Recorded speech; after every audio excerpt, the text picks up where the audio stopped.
guys, how we doing today? I just wanted to do a video on the tools that I use, and you probably saw some of them in the very beginning because it was kind of hard to flip the phone around and make it look half decent anyway. Plus maybe a little jittery when I'm talking holding this phone. I don't have one of those sticks that you hold up because generally I don't do video on the phone very often. But I wanted to do something for you guys to show you the tools I use every day when I go out on my inspections. And some of them aren't really necessary. If you're just starting, there's a lot of them that aren't necessary. So let's go ahead and get started. I'm going to go through them one by one. You kind of saw everything. Let's start with the bag itself. You really don't need it. But once you start accumulating a lot of stuff, like shields, I don't know if you can see that, shields, or this, hide the sun a little bit. Remotes. So this is something I use every time I'm out. I use this. This is a remote that goes onto the camera, and then you put it on the camera pole, you boost it up, and you just click away and get all the pictures you need on the roof. Now, there's a lot of uses for this if you have the right kind of camera and you can get them. A lot of times what they want you to take pictures of is trees that are touching the roof. So that's extra pictures. So if you're doing it, if you're using the camera settings as far as 10 seconds or whatever it is, you have to put it up, then, it's a little harder. You can do it, definitely, and save you a few bucks, but I think it was only like 30 bucks. Fit on my camera, works great, and I generally love that part of it. So this is the camera that I use. It's a Canon. It's about a 7-year-old camera. I actually won the camera, and I ended up buying some parts and some extra stuff for it. Maybe have $300 or $400 in the extra parts. But it was worth it. I use it all the time when I go out. Everybody loves it because it's not just a black camera. It's a red camera, and kids, they love it when you go into daycares. So you go from there.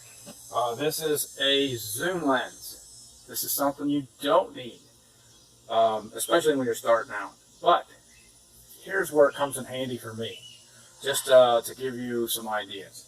Sometimes when you have 4-story buildings and they have a regular gabled roof or some kind of roof that you can actually see, sometimes you can get a shot with that. Some companies don't require a camera pole, so you can actually take a shot, with the zoom lens. It's a little hot out here today. It's getting hot anyway. Nice floor today. So I use it there. Another reason I got it is I was doing a bunch of HOAs, and lots of them have pools. I need a drain shot all the time, and a lot of times either there's nobody at the pool, or they won't let you in, or a lot of times I do them early in the morning because I don't really, need any permission to go in or anything because I already have it set up. I either get a gate code, or it's an open type HOA, so anybody can go in. So I just go in because I'm not really bothering anybody. Just taking a few pictures of the view of the road, typical houses, playgrounds, and stuff like that. It's really not really bothering anybody, so I get away with that.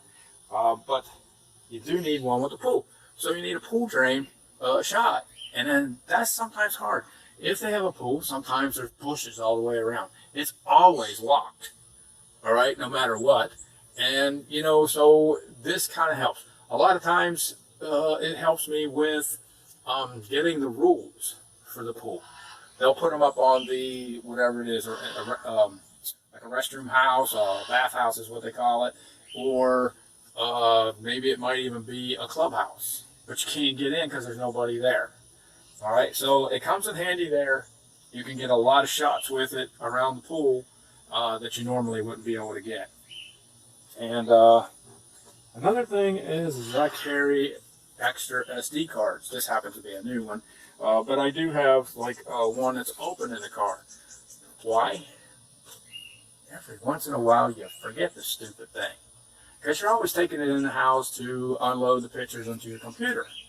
And well, you know, if you're in a hurry or something, sometimes I have really early appointments because I like to get out there early and get done, try to get done around 3 o'clock. And, you know, to get my 10 or 12 in or 15, I have to get out there early and get going. That's where I would do an HOA or some of the jobs I have are outside onlys. I set them up first thing in the morning so I can go out and get them. But every once in a while I forget that thing. Always carry it. You'll never forget the card. If you have one, you'll never forget your card. All right. Nowadays, you got to have one of these. And, you know, here's a small camera. This is a really old camera. This is the only small one I could find at the time. But if you have something like this when you're starting out, that would be fine. You just won't get as good of a shot as like with my camera. But it'll probably work for you, at least until you start making some money, you know. And make sure it has the hole in the bottom for the camera pole and a place for the SD card. Definitely want that. All right, extra batteries. Always take extra batteries, especially when they start getting older. They don't last as long. I didn't pull it out here, but I do have a 2 battery type charger in the car, and I use that all the time. There's always batteries in there charging. Another thing you might need is a tape measure. And why would you need this is sometimes there are cracks on the sidewalks, and you want to show, okay, this is a 1/2 inch or an inch or 2 inches, you know. Generally they can see that, but if you have a tape measure there, it's more beneficial for the insurance company because they can say, okay, that's a whole inch and somebody could trip. You know, they need to fix that. All right. And then this right here, this is a brand new one. I had the old ones in the car. So this cleans the lens. You're going to need this every once in a while, especially if it rains or something, your lens will get spotted up. I'm out a lot, and we live in Florida, so there's always rain, you know, things all the time. Another thing, if you get caught in the rain, your pole might not work as good after that. You might have to kind of lube it up a little bit. I use like I go to Napa. I love this stuff. It works great on garage doors and just about anything really. But it's called Chain Lube, and I kind of take my pole apart in a way and get it all set up. You know, lube it up, and it's a little greasy after that, but you know, I'd rather have it work right because it has failed on me a couple times.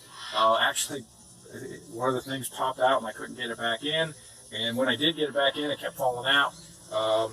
There was a tool that for mine, there's a tool. Oh, let's see if I can show you this. You can see these right here.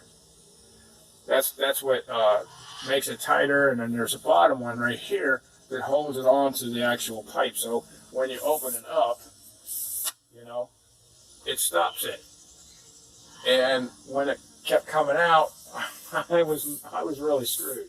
So I had to come home, take it all apart, figure out why it was coming out. And I noticed I set it all up and I didn't grease it, all right? So the first time I went out, I had to pound it on the ground to get it down. It was sticking because I guess the rain, you know, because the thing got wet, and then it stayed closed for a while. But yeah, it just, you need to be able to go down, up and down with that. So there's the pole. It's kind of hard to show you. Yeah, I guess not too bad. This is about a 20, let's see. All right, so 1, 2, 3, 4. I say it's about a 25-foot pole with this end part of it. And then you're what? Let's say you're 5 foot. So you're another 5 foot. So you're looking about close to 30 feet that you can get up in the air. Another thing I use is one of these. It's a reflective kind of vest that you wear like on a construction site. Now I don't wear this all the time, but if I am at a, you know, I do a lot of different things, and if I'm at a brand new site, you know, where they're still building, I will use that. That way they can see me Generally, somebody at that kind of a site is going to be there with you. Sometimes they'll even give you a hard hat to wear. I don't have one, but that was something I was planning on getting to just in case I go to one of those places. But generally, you know, they'll have one handy that you can wear and, you know, get around. The last item is the measuring wheel. I use that 20% of the time. When I first started, I used it a lot because, you know, I didn't know what I was doing, and I wanted to make sure that I had the measurements I needed. But a lot of times, if you can either, what you need, I did a video on this just the other day, so you'll be able to catch that. But you need to check out your property appraiser and their website on, you know, how much information you can get off of that. Do they have sketches? You know, I have different counties that really hard to get a sketch, and I actually have to do sketches for that one myself. I have to measure myself. If it's a brand new building, man, you can forget it. It's not in there yet. So you're going to have to get something from the owner, or at least measurements, and just draw big squares and say, you know, this is the measurement. And you're not going to be able to get everything. Sometimes it's 2 or 3 stories, you know, and there's, you know, open porches and stuff. You're not going to get all that. So you're just going to put the basics down until, you know, the county gets things into, you know, their property appraiser website. But yeah, it'd be very, go into your county appraiser website, see what you got, see what you need, you know, check it out. Make sure you know if you need a sketch. That is the worst thing, is you get all the way home and then you find out the property appraisers don't have a sketch, and you really got to have one. All right, and you know, you can measure it from the sky sometimes. It's not as good, but at least you can do it. But try to get it, you know, before you leave. Try to find out. A lot of times I do the sketch before I even go out. And then if I have to change it, like if they modified the building somehow, it's not that big of a deal.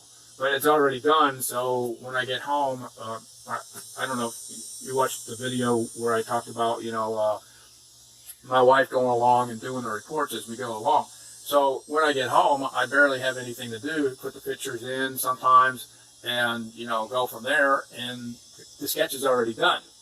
So, yeah, I just want to do this video on the tools that you need. And really, to tell you the truth, what you need is a camera. And you can, like I said, you can start off with something like this. Mask you're going to have. Batteries you don't need on those small ones. You will need a different kind of battery probably.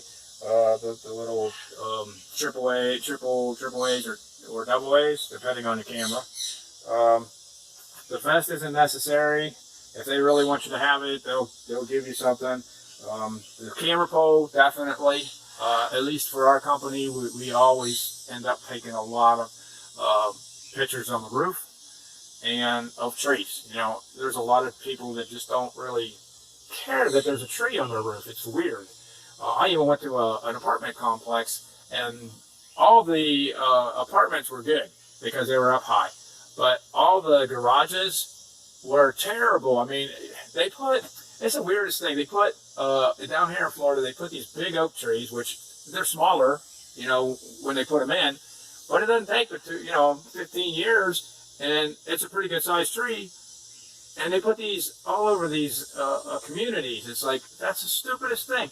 Because now they're going to get big. They're going to bust up the sidewalks. They're going to break up the parking lot. Or they're going to put branches on the roof. And that's exactly, I just did one. There was 11 garages that had trees growing on top of their roof. I mean, you know, the branches were on top of their roof. So that's something to think about, you know. So, yeah, the camera pole, camera, and the measuring wheel. Definitely should have those 3 to get started. All the rest is just to help you out, get you done faster or easier. All right, guys, I really appreciate you. I hope you like this video. I hope it helped you a little bit, especially if you're brand new. You get an idea of what you need. All right, so I'll see you the next time.